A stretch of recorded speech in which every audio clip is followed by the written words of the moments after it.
We're live! Live! We're live! And we got a surprise here. Zach, what are you doing here? One's a stop and drop. It just fell out of the sky, you know. Where'd you come from? World traveling. I was working in Ohio, New York for the last couple of days. Oh, that's right. That's right. If you guys didn't know, Dr. Zach travels all over the country, working in hospitals everywhere. How many states now? Licensed in about 9 or 10 right now. Yeah, but I mostly do Florida, New York, Massachusetts, my most, but New Jersey, Georgia, sometimes in there. All of us here CBD last forever, or do you have to get them renewed all the time? They want you to pay every 2 years. It's money is that's how they keep their money flow. Yeah, okay, that makes sense. Yeah, all of CBD dog health are high achievers, crazy people who never stop working. But this one and Angela Ardolino, I mean, I'm pretty bad, but you and Angela Ardolino are just, you guys don't stop. 8 days a week. 8 days a week. And there's only 7. There's only 7. Thanks, people. Hello, Julia.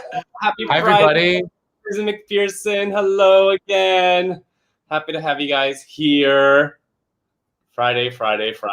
Susan from Ohio. Hello, Susan. Hi, Susan. Hi, Anne-Marie. Hello. Awesome. Yeah, we didn't even know Zach was going to be here for us today, so we're really excited. Happy to have you, Zach. I figured I would hopefully be all right to just come in and say hello. I didn't think I would be invited, but yeah, if you're here, I'm pulling you in. Absolutely, putting you to work. All right, fine. Well, today we are talking all about yeast, how CBD helps, some other natural alternatives to help. It's definitely, we own grooming and boarding shops, and it's one of the most common things we see. I'm sure you see it all the time too. Yeah. And it's something we get calls about all the time. That stinky smell, yeast. Especially this time of year when it's starting to get warmer, dogs are spending more time outside, and there's just more opportunity for that heat and moisture to give a breeding ground to the yeast. Yeah, gross. Yeah. And it's so many dogs, it's genetic. And we'll talk about so many other reasons of why, but like some of them, we're just have to deal with it. And it's about finding the best way to deal with it when it comes. And there are some awesome natural alternatives, so you don't have to do antibiotics and steroids and a whole bunch of other stuff that we'll talk about today. But Susan McPherson says, love Dr. Zach. He's okay. Julia says, my daughter's a Frenchie, constant battle. I told her about this product. Awesome, Julia. Matthew says, River and I are all ears here about yeast and CBD today. Literally all ears full of yeast. Literally. That's right. Cool. Let's get started. Yeah, let's talk about it. Zach, you want to tell us a little bit about what yeast is? Yeah, for sure. So what most people don't realize is that the yeast species that we deal with most with dogs is actually a 100% commensal organism most of the time. So that means that it basically lives on our dogs and all our pets all the time, but it's in a controlled fashion where it doesn't bother the animal and it doesn't bother us. So the species, which is Malcesia, is found normally in areas that maybe are a little bit closed off from the outside environment, such as in a wrinkle or in a damper space in between the toes and then in the ears, obviously. And, ironically, those are the places that we run into the trouble with this, is because the animals that either have, like you mentioned a couple of seconds ago, a genetic predisposition or are immune compromised in one way or another are the ones that then are unable to keep this organism at a controlled level of growth, and then it overgrows in those areas, thus causing an inflammatory reaction. So yeast it's important for us to know that we're not trying to eliminate yeast 100%. What we're trying to do is get it to a point that the body is not seeing it as this scary organism, that it can live commensally again, as the majority of animals would allow it to, both that were in companion animals and in nature, because it's found all over every animal in this world. That makes sense. And it's kind of like what we were talking about last week with gut dysbiosis, where it's like the difference between too much bad bacteria in balance with the good bacteria. It's not that you ever want to get like only good bacteria. They always kind of have to be doing this dance. And again, as with all things CBD, it's all about balance. We're talking about balance again. Yeah. And let's talk about some of the symptoms. dogs chewing at their paws all day long, the black hardened skin, the green gut coming out of their ear, The smell. the smell. I was watching a video of Dr. Karen Becker, and she says that people call it Frito pie feet, and That's horrible. That made me not happy. I'm not gonna be able to enjoy Frito again. That's terrible. Yeah, I don't think I'll ever eat a Frito again. No more. And a lot of people don't realize the difference between allergies and yeast, and they think when they're getting a yeast infection, it's just allergies. Right. It's very different. Very different. Yeah. Because remember, a dog that's itchy is itchy because of a combination of variables that get them above the threshold of being able to control that itch factor. And whether it is predisposition, whether it is an inflammatory disease, whether it is allergies, and then combination of an infectious organism, all these things kind of build until they reach that final threshold where then they break through and then they feel uncomfortable, and that's what you see. Yeah. Wow. Let's talk about some ways that dogs are getting yeast. So, like we said, some are just genetically disposed, but there's a lot of dogs. It's their immune system, right? Number one. Whether they're immunocompromised or just immune deficient. But what I thought was really, really interesting doing the research and all this is how some of the medications that we think are there to help yeast infections are actually making the problem worse, like antibiotics and like steroids. Steroids, for example, is going to suppress the immune system. And when our dog's immune system is suppressed, it's not there to fight off this yeast, right? Yeah. And that's kind of ironic because it's often these drugs that are used for dogs who have allergies. Mm-hmm. So you give them steroids or something like Apoquil that is immunosuppressive. And then it might be a little bit different, but you're getting the same kind of inflammation from a different thing because without the immune system, they start blooming this yeast. So you've traded one itch for another, kind of in a way. Yeah. And all these, remember, the medicine that we've kind of started to become comfortable with is all reactive medicine. We're not thinking about the source of why this is happening. We're kind of mitigating symptoms because at home, right, as the pet parent, you're seeing your dog itch and uncomfortable, and you're just seeing the end result of a culmination of days to weeks to months of a disease process that's been building up over time, allowing for the overgrowth of these organisms and allowing for the inflammatory reaction to happen to a point where it causes distress.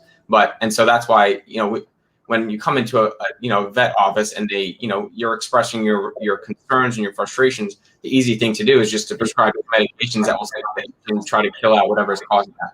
Not going at the root of the problem as to why did this animal start reacting, irrationally or inappropriately to an organism that should be there naturally.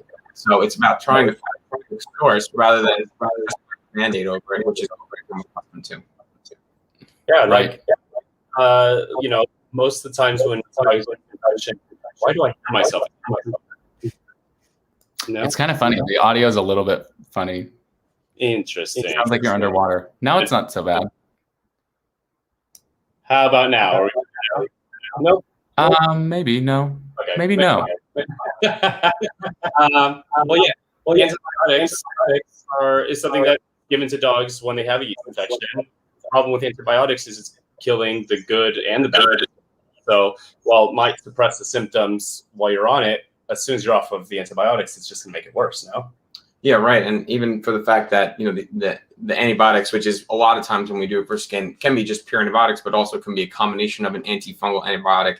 It's just wiping out everything there. And a lot of times just then keeping the, in combination with steroids, that's why they do it like that. We're trying to wipe out everything in that area. And then at the same time, suppress the immune system from overreacting. So it kind of is confusing the body and almost taking away all of its defense systems for the next time. And that's why the flare-ups are just so common, is because the body's just completely left exposed for the next event.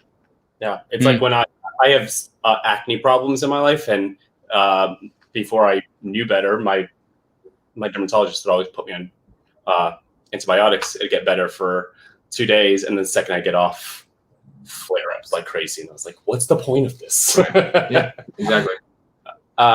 We got some questions. Julia, we read that. Dwayne says, I've dealt with it from my dog for years. He'll scratch the hair off his ears and around his eyes. Yeah, and the ears is like the #1 place to get yeast infection for dogs. Susan says, my dogs chew on their paws constantly. Yep, they are on ease, but do I need the salve? We'll talk about it, but you don't need the salve, but it will help a lot. The remedy salve will help a lot. Billy Bauer.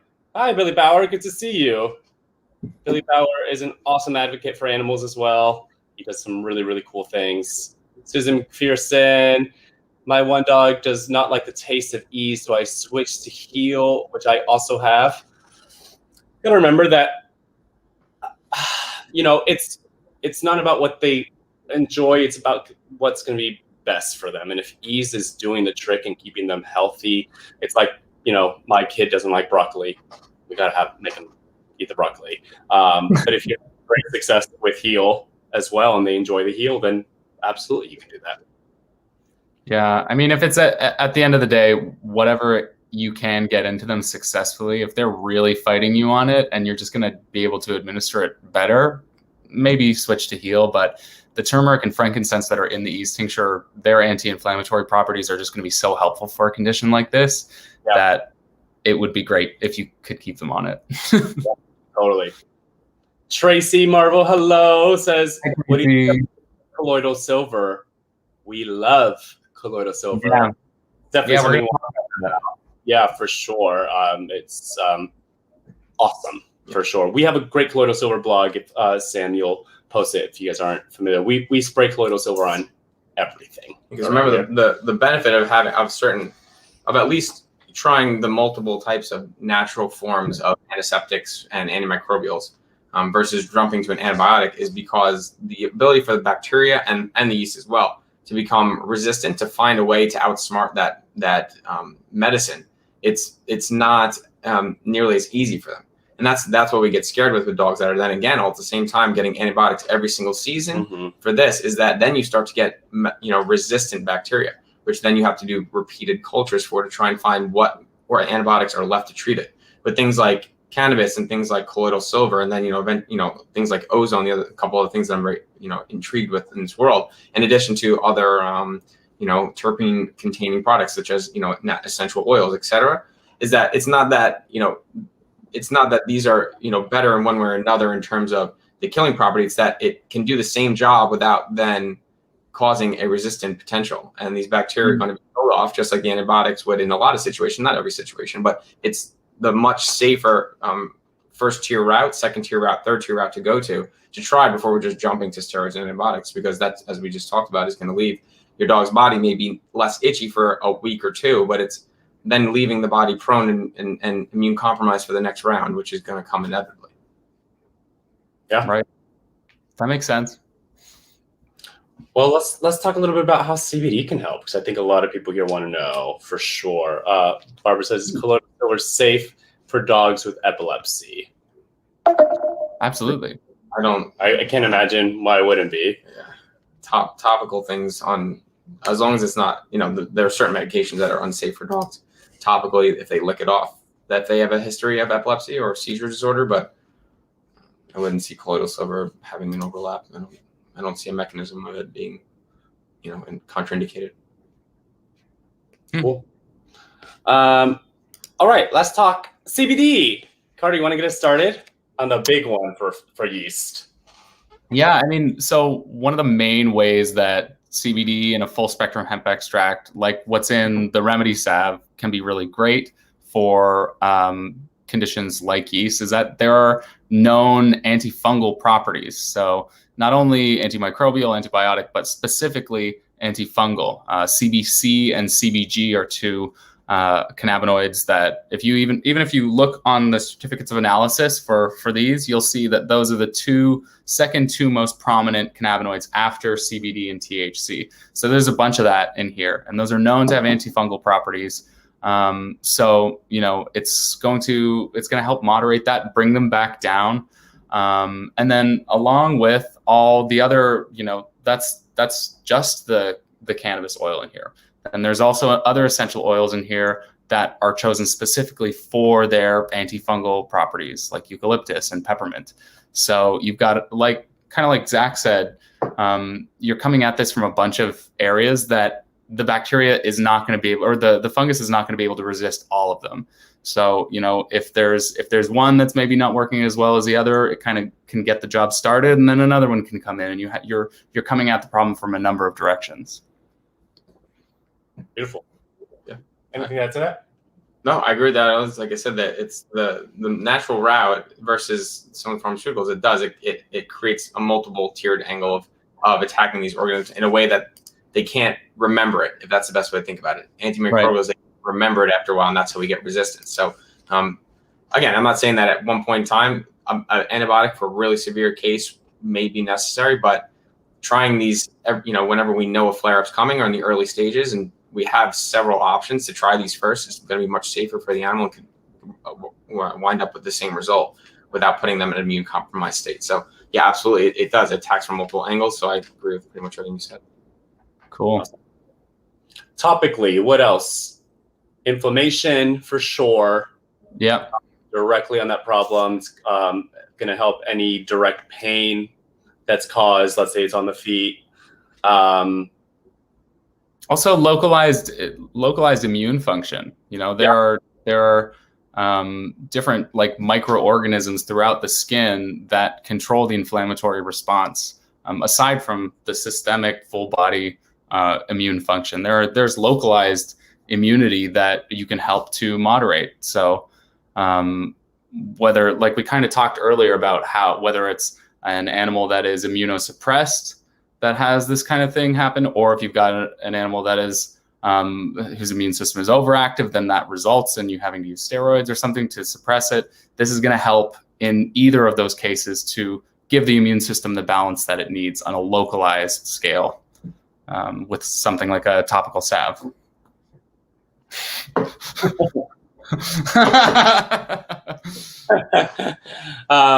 So that's topically, and of course there's ways to help the body get to homeostasis through with a tincture, right? Mm-hmm. So we talked about this so much about how CBD interacts with the endocannabinoid system, which is in all of our pets' bodies, including our own bodies. And something that it does really well is modulate the immune system. So we know that the immune system is really important here to fight against yeast. So using a full spectrum CBD internally is just going to help the immune system be stronger against these attacks. Yeah, no, I agree. Yeah, and then at the same time, you know, like you were talking about the immune system, the two major cell types that result in them having this hyperactive response. One is called a histiocyte, which is the immune cell regulator of the barrier of your skin. And then the second is the one that you guys, I'm pretty sure you brought up several times in historical talks, is mast cells. And mast cells are cells that release multiple mediators that are both inflammatory as well as help to promote that hyperimmune response. So cannabis itself, multiple cannabinoids are immunomodulatory and specifically work with those two cell types, the histiocytes creating the itch response and then the mast cells creating that hyperimmune response. So again, it makes total sense, not only killing off the organisms, but again, addressing all of the problems that are associated with a yeast overgrowth. Then because the itching is what's causing the dog basically to be uncomfortable. So we want to address the problem that's in the short term, which is what, why we've gotten so attached to antibiotics and steroids in medicine. But we also want to address the root cause, which is helping to modulate the cells in the first place that are being scared by the yeast and causing this reaction. Cool. Yeah. Exactly. Yeah. How do you hear? It's like things that Carter and I have been talking about all week to talk about this, but said so much better. I'm like, yes, that is why. Scratch what we wrote. It's complimentary. You guys have great stuff to say. I love it. What else can we say? Gut health. Yeah, it's going to help gut health. We've talked about this so many times here, which again correlates to fighting against yeast. 80% of your immune system or more sits in your gut, so it's that much, huh? 80%. It might be more, honestly, because we have so much there. So 80% is surveillance in your gut. So you can support that, then it radiates throughout the whole body. Mm-hmm. We got some questions. Susan McPherson says, I add turmeric to their food. Gorgeous. Susan says, what does the frankincense do? Frankincense does boost the immune system as well. Oh, someone posted there. Look at that. Yes. I'm gonna share this right here. Ooh. Yes. Julia Johnson says, I'm learning so much from Angela's podcast. I'm catching up now that I found all of you. So thankful. Awesome. Yay. You don't know, our founder has a podcast called It's a Dog's Life, hosted by Cannabis Radio, where she interviews the very best holistic vets and holistic experts, including Dr. Zach. And if you want to learn, definitely check that out. We'll post a link if you guys want to check it out. Anne Marie says, Remedy is excellent for humans too, just saying. Awesome. I have just as many pet parents on CBD dog health products as I do pets, honestly. It's all good stuff. It is. Yeah. Barbara says, is a probiotic recommended in addition to CBD? Especially for yeast, I would say yes. Yeah, probiotics are, I think, something of a trend, just like CBD was for a while, that people jumped on the bandwagon and were like, this is amazing. It's for everything. We should do it all the time. Probiotics should be seen as an as needed therapy as well. So probiotics are meant to step in when your body's gut bacteria ratio is off. So when, like you mentioned before, Carter, how when the ratio of bad to good is there, I use probiotics as a medicine versus it being like a completely, daily kind of thing that we need all the time. Prebiotics is another thing that people come confused with, which is not caught on yet, I think, in the veterinary field as much as it should be. Starting to catch on in the human field a lot. Prebiotics are what feed your good gut bacteria, and that's something that would be more considered as a daily addition to diet and to nutrition that can help sustain your body at a strong immune level for times that would help to mitigate the fluctuation that would happen, such as if you're going through a difficult season like spring or fall. Probiotics can be used for sure in a situation, though, where we are having this, because if we're trying to strengthen the gut in a flare-up, or if we are trying to maintain our skin barrier stability, then I would think that would be for sure something we would consider, even though it seems like the gut is somewhere completely different. Yeah, prebiotics like slippery elm, marshmallow root, larch, which is like a tree bark. Those are all things that good bacteria like to eat. Say that again. I don't like the way you said that. Say it again. Larch.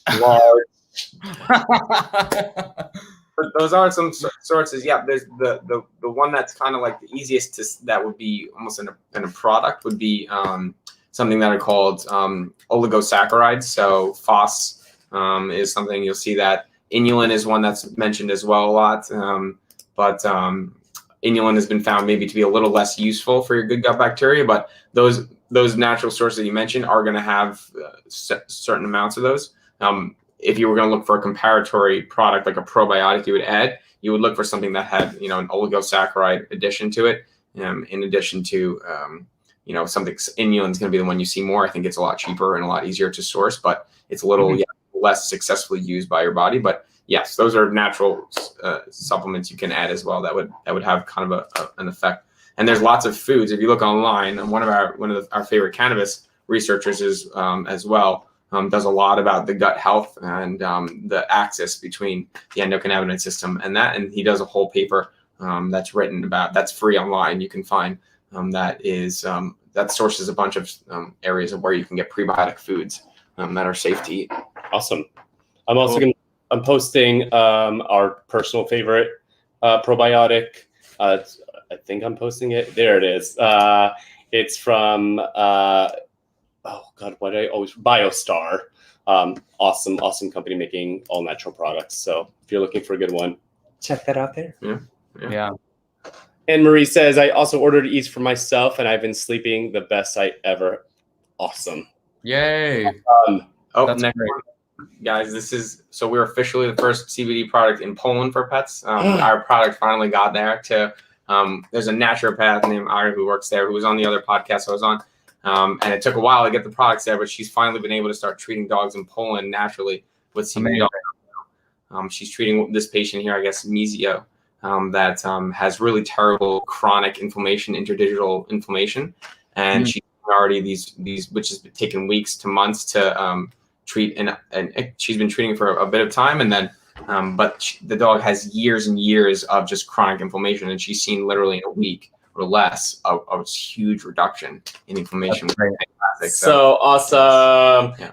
Are you using internally as well, or for this dog? I'm just curious. I'm not positive. I think I'm positive, but we'll see what she said. But awesome. but CBD worldwide. There we go. CBD worldwide. I mean, that is the a global takeover. That is the plan. That's We right. are speaking this year in Medellin, Colombia. So I'm very excited to talk to the pet parents there, and it's just a start, right? We obviously we're starting here, but we want every animal to have the same access to quality cannabis medicine. So we're very excited. Poland, we got a lot of places coming, but Colombia, if you're watching from Colombia, we'll be there in August to chat. Yes. And then Chicago in Chicago, yes. If you're in Chicago, we'll be in Chicago October 29th and 30th. Now that the world is reopening slowly but surely, Can't wait. Carter and I are fully vaccinated right now.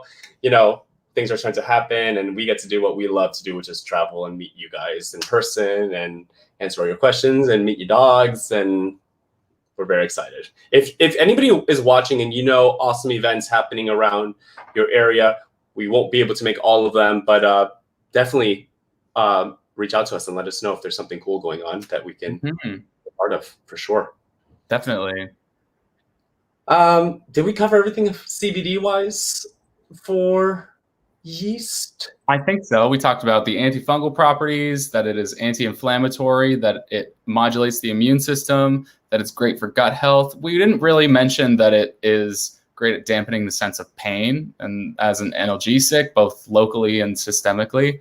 So that can help with the effects of pruritus and the itchiness, for sure. I think that covers it, though. I mean, the last thing I'd mention also is when these dogs are scratching, they're also causing trauma to their skin, right? So CBD is a very successful wound healing has successful wound healing properties and promotes the redevelopment of tissues by upregulating the endocannabinoid system at the site of where that's needed. So remember, because your dog is hurting itself, you know, not intentionally, but when it scratches itself. So, you know, once we control the overgrowth, then the body has to heal itself there. So to heal, literally, you know, obviously is a property we know that cannabis can do very much effectively. Awesome. Cool. Yeah. I mean, we talked throughout the thing about other ways. I was going to talk about probiotics. We talked about peppermint and eucalyptus helping. One recommendation that we do have is, cleaning off the area, cleaning off the dead yeast before. The fly. It was swatting fly. Yeah, clean it off. I don't want no yeast in here. But yeah, even before putting a remedy salve on, it's a good idea to clean it off, keep it dry. Remember, they like moist places. Colloidal silver, like we talked about, is great. Apple cider vinegar is great. But definitely try to, if your dog is getting weekly flare-ups, then it's a good idea to do weekly cleans for them. If it's just situationally and it's coming, definitely clean the area before using anything else. It's super important. It's going to help the process go by a lot faster. And then we always talk about food. Food is number one, and cannabis is food. It is plant food. But as far as food goes, we want to stay away from sugars and certain carbs. I know you've got a soapbox about this specific topic, so I'll let you do that. Yeah, right. So, why don't we break it? It's easy because we just say, like, what does yeast like to eat? And they like to eat simple sugars and simple carbs. So it's very important, as we know, diet and natural supplementation with it. The diet is the primary thing we've been completely avoiding for decades. And I think now in humans, we've been seeing that it's markedly important. And now in our pets, finally, there's been a resurgence as well. We're always a little, pets always kind of fall a little behind. It's like, so, but finally we're seeing that. And so the diet comes into play hugely, especially with dogs that are going to have predisposition genetically, as well as then develop an allergic component with yeast. Because of the fact that sugars and simple carbs, which is, I guess you could collectively call soluble carbohydrates versus insoluble, and I'll mention that in a second, soluble carbs are what yeast eat. And so, that part of your diet, if it's a heavy component, is going to feed those yeast directly. And so insoluble carbs, which is basically your high fiber foods, your high fiber vegetables, those kind of things are a different carbohydrate, which are actually going to which are okay to be in a diet. It's not supposed to be the main component, I guess you'd say, but it's okay to have those in there because it feeds a different type of microorganism that you're inhabiting, which is your good gut bacteria. And so those good gut bacteria can break down those very long chain carbohydrates and use them as an energy source. And then the energy that they create is then what feeds you as an individual. So feeding a high complex insoluble fiber diet in conjunction with, a natural form of a protein source is a combination to not only feed the dog itself through the proteins, but then to feed the good gut bacteria and not feed the overgrowth of the yeast that's growing. So, yeah. Cool. So what carbs are okay for them to feed at this point? Yeah, so your high fiber vegetable groups, your brassicas are classic because they have so many other helpful. Yeah. So helpful glycemic index. Yes, exactly. Yes, that's definitely another phrase that ties in perfect to this. Exactly, low glycemic, because they don't spike your blood sugar. Exactly. So broccoli, cauliflowers, dark leafy greens,